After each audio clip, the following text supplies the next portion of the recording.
Hey, today we have Toney with us, the author of Ruining Christmas, Rediscovering Jesus. He is a professor of New Testament at Hope International University. And as we talk about Christmas, we've invited some kids around. Not really, they just happen to be right outside of our studio. So if through this you hear kids screaming and having a ball, hey, it's Christmas. It's all about the kids, right? It's all about kids.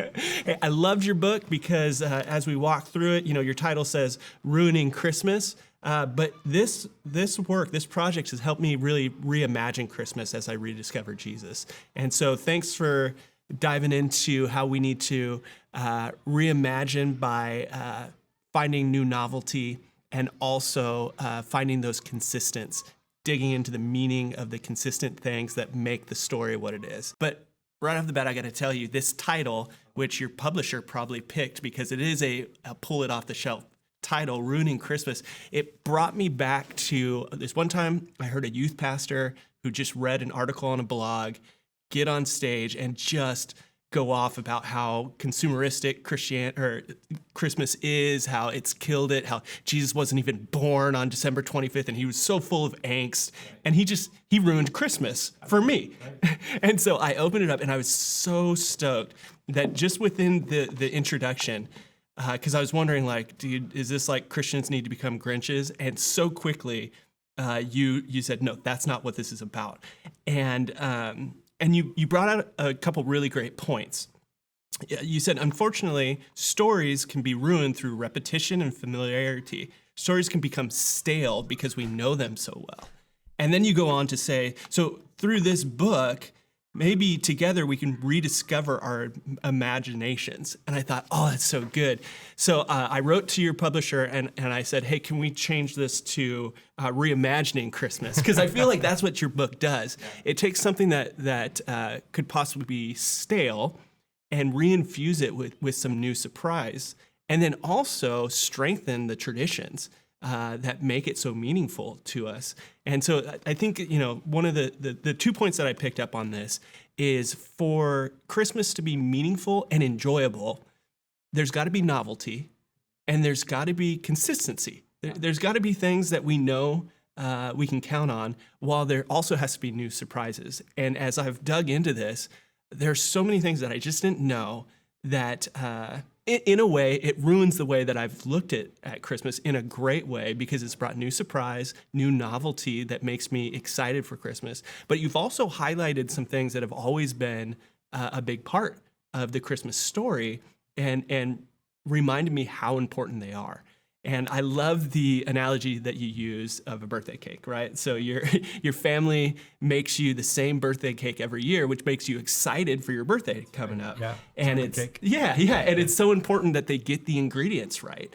And it's also important as we continue to tell this story, which is the gospel, that we really understand these meaningful ingredients. And so I just wanted to ask you as we get started, what are some of the key elements, the key ingredients that as you went through writing this book that you just feel like, man, these elements have become so special to me?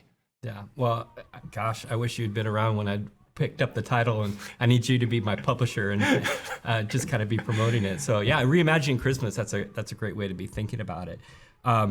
And like you said, I think for me, where the book came from was there were so many times I can think of my own life where I felt like Christmas was ruined in that not so great way. So thinking about how you can rearrange the letters of Santa Claus, of Santa, and it's actually Satan, right? And so it's like, oh no, like Santa's and he's in red on top of things, right? Oh, come on. So the idea of ruining Christmas and people kind of just looking under those myths and talking about things that are consumeristic and trying to peel the difference between what is rooted in scripture and in Christian tradition versus what is more cultural and what's more consumeristic and taking us in unhelpful directions.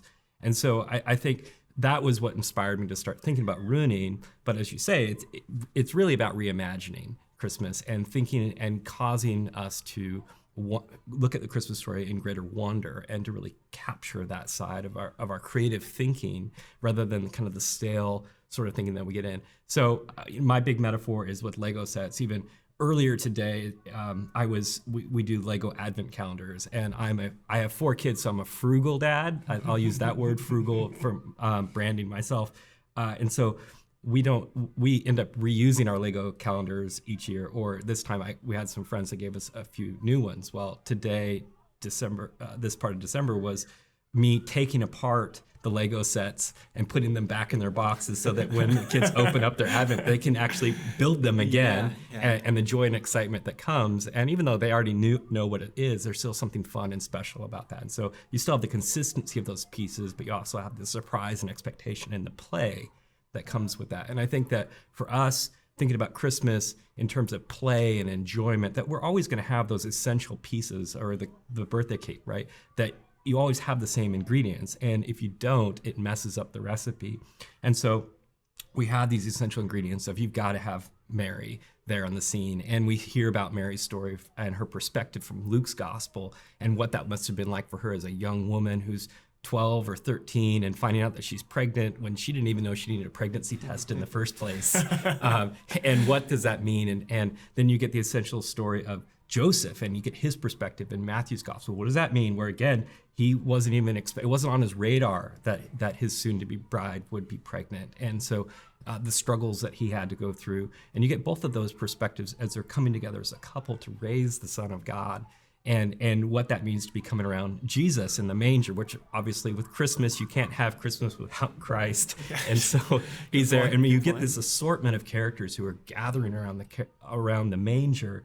And I think it's an invitation for us as we look around at our communities, saying, well, what sort of characters are we inviting around our manger? And what is having a manger that is diverse in ethnicity, in social status, in age differences, and you see that in the gospel stories. So you get the shepherds who represent kind of the ordinary person, and even some traditions, the despised person, the outsider, the skeptic, and you get them coming along the manger. You get the wise men who represent more of the upper class traditions, because these would have been people that would have been astrologers that would have been hanging out in the courts of kings. And so they are invited around the manger. So both the poorest of the poor and the richest of the rich are brought around. There's not an exclusion there. And the Magi are also, they're non-Jews. So you get this cultural difference.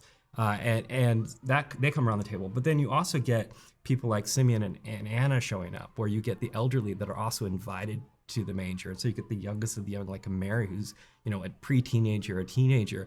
And then you get these people who are towards the end of their life and had been expecting and looking for the Son of God for their entire life. And that hope and expectation is finally fulfilled in their lives. So these essential elements that you're talking about, the ingredients that make the birthday cake of Christmas wonderful, and that we want to look at those in new and surprising ways, and to get caught up with our imaginations and get excited every Christmas season, rather than just seeing it as something that's ordinary or something that a youth pastor can ruin because they throw some bad story our way or get angry about it. Yeah. And what a great point that around the manger you've got diversity culturally, in so many ways, and in a way that the entire Gospel of Luke highlights that, right? Is often highlighting the diversity, the value that's given to people where value often isn't given.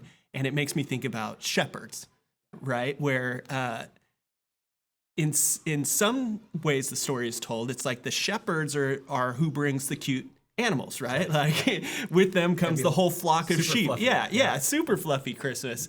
And that's nice, right? And then if you get into church for a while, it's exposed that these guys are outcasts, right? That they're dirty and lowest of the low. And it seems like that's not the whole story, right? There's more to it, but you start to see, okay, Luke is playing into the diversity around the manger. And so I wanted to ask you more specifically about the shepherds. Why is it important? Why are they important enough that Luke would include them, and that they need to still be a part of our story as we retell this thing? Yeah, that's a great question. I think one of the things that's surprising when you start to look at the four Gospels together and read them side by side. First, like in terms of ruining Christmas, the first Gospel was probably the Gospel of Mark, which doesn't include any kind of Christmas story. Like he's the Grinch who stole Christmas by not even including it in the first place. And so we think, well, Matthew and Luke came along and said, well, that's not right. Like Christmas is pretty important, so let's tell those Christmas stories. And they give their own unique version of those Christmas stories. So we get the Magi in Matthew, but Luke, he makes this intentional choice that he's not going to talk about the Magi, he's going to talk about the shepherds. And so that's a great question. Why would he pick these particular characters to come around. And there is traditions in terms of shepherds being despised and outcast. So we have a guy named Philo of Alexandria who's going to talk about how they're an inglorious profession. Or you get this other rabbi, Rabbi Abba Giron, who says that it's the profession of thieves. Or you can even look in the biblical stories where you look at in Genesis when Joseph's family comes down to Egypt. The Egyptians say, oh, we don't want these shepherds around here. Put them up in Goshen because the Egyptians don't like shepherds. So there's definitely this strand of suspicion that goes around shepherds. In Abraham's story, you get him getting kind of bumping around the land because the people of the land are suspicious of him and his family as they move around the land because they're kind of nomads. Yeah, and it pulls on, I think, the stereotypes, the negative stereotypes that we sometimes can put on people. And Luke is playing with that and challenging those stereotypes. So in modern days, we might think of the gypsies, which that's a negative term, that's a pejorative term. That is a racial term. You know, they're the Romani people. If we want to be respectful of those people, that's what we should be calling them. And knowing that we, even in our today's society, look on with people with suspicion, whether they're someone like the Romani, or maybe we think about migrants or immigrants or the other person we look on with suspicion.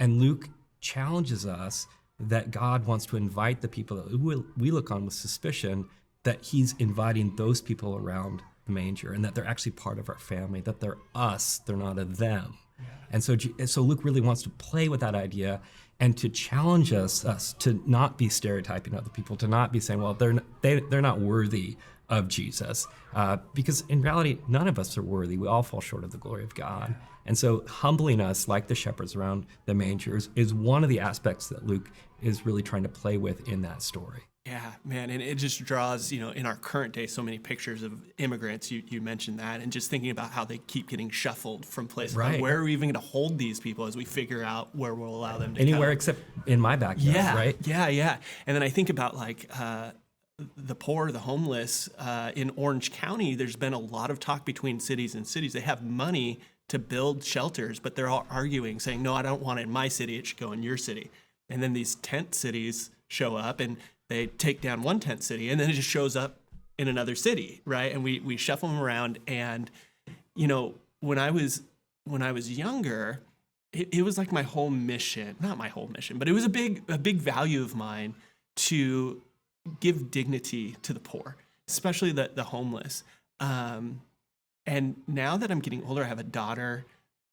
Sometimes I can be suspicious, and I don't know what changed in me, but just hearing you talk makes me think, yeah, maybe this Christmas I need to reimagine. I need to ruin some ways that I'm thinking and reimagine it through the lens of Christmas and what we learn there.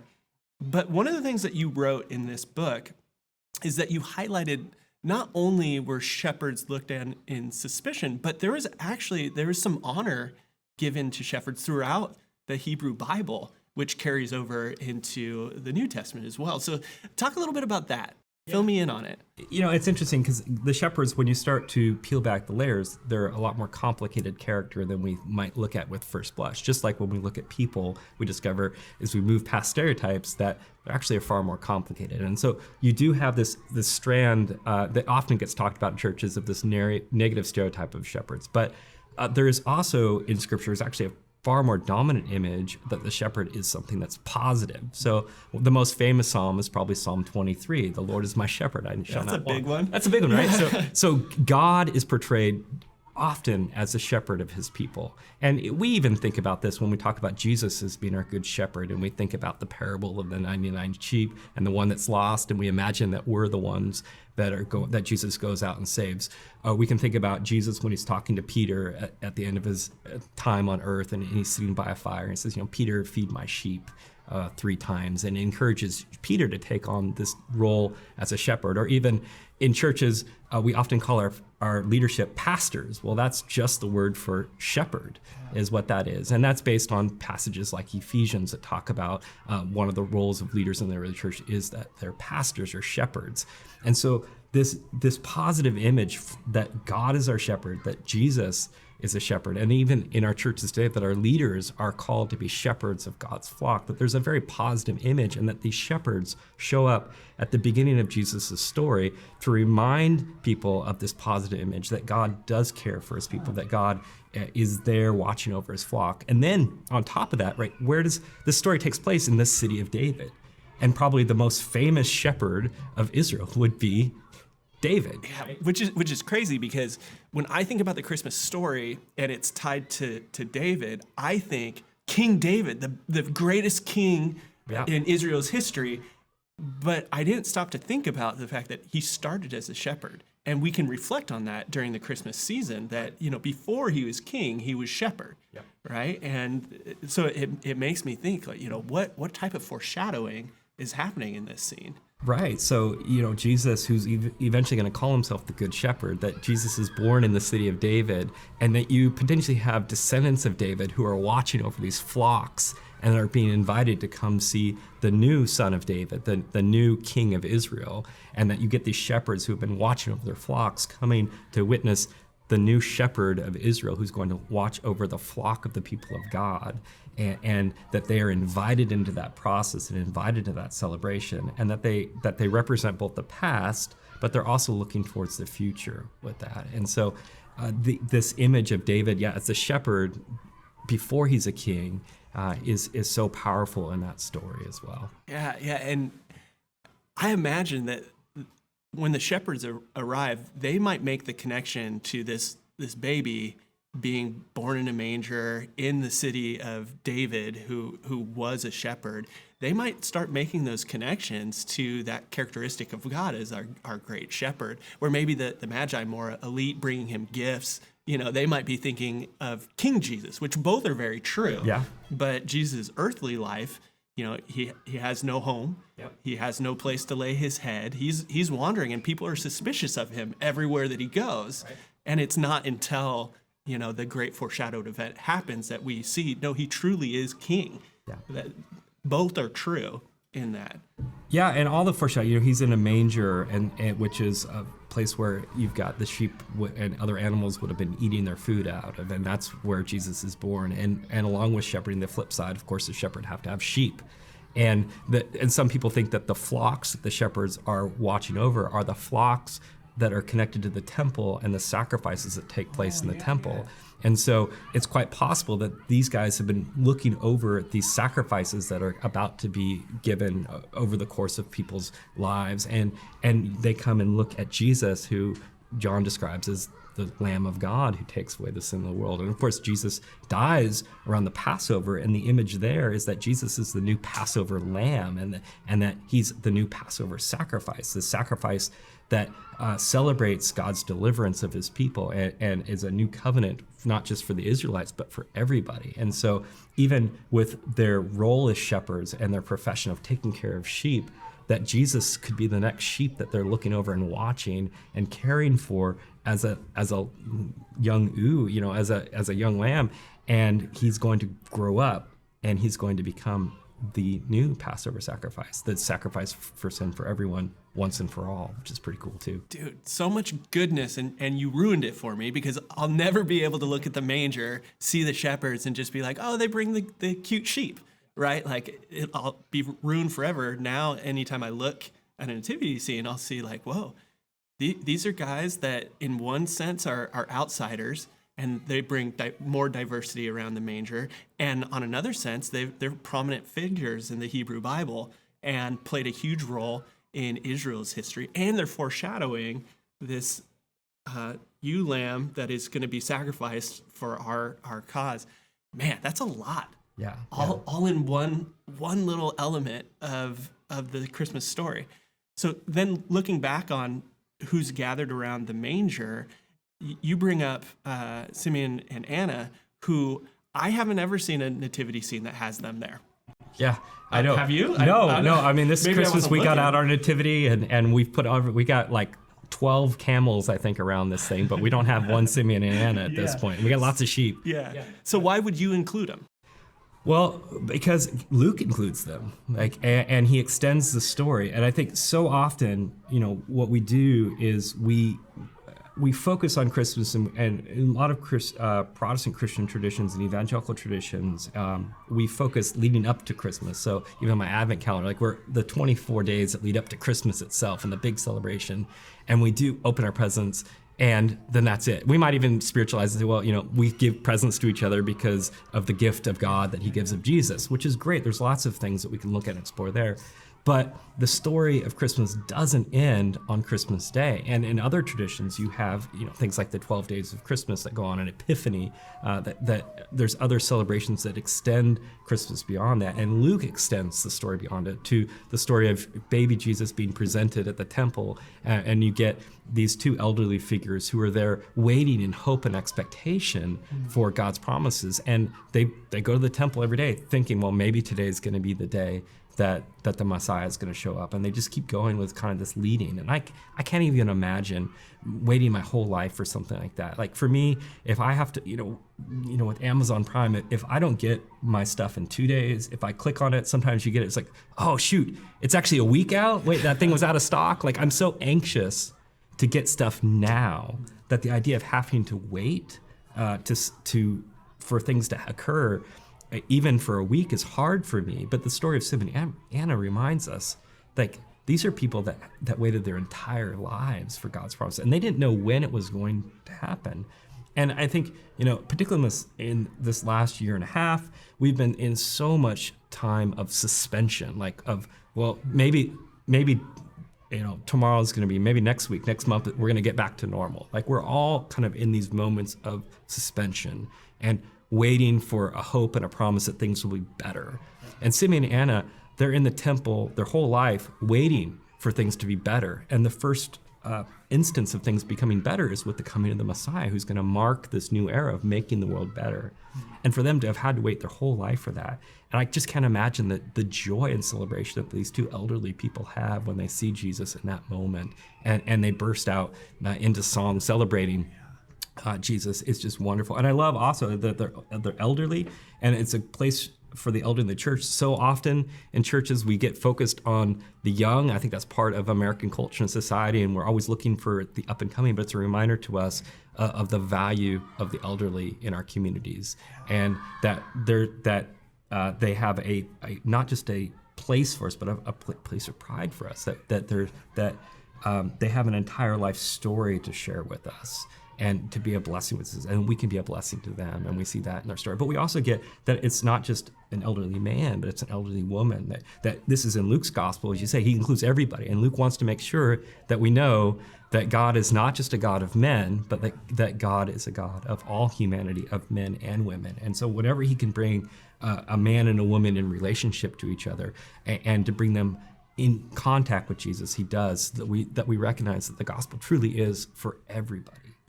Yeah, and how beautiful that everyone's gathering around the manger, and then as I think about all these stories, they all leave in praise, right? They all burst out in praise, and they interact together. Like Mary erupts in praise because of what the shepherds bring to her, and the Magi bring gifts, and it ends with praise, and it makes me think about. I launched a new church, Friends Church in Orange, and it was in this like hip packing house. It's still there. It's a super hip area. And so we attracted a lot of, young adults.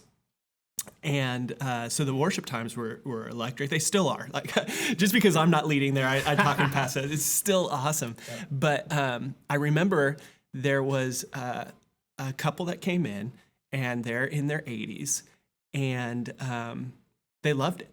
No complaints, like music's too loud, nothing like that. They loved it. And one day I asked them, why here? Why have you chosen this church? And they said, well, we see these young people just so vibrantly worshiping the Lord, and it reminds us to worship with the same fervor. It's like, oh, that's incredible. And then I thought, yeah, and these younger Christians need to see you, who they've gone through some battles, and their faith is resilient. And I think that we need one another.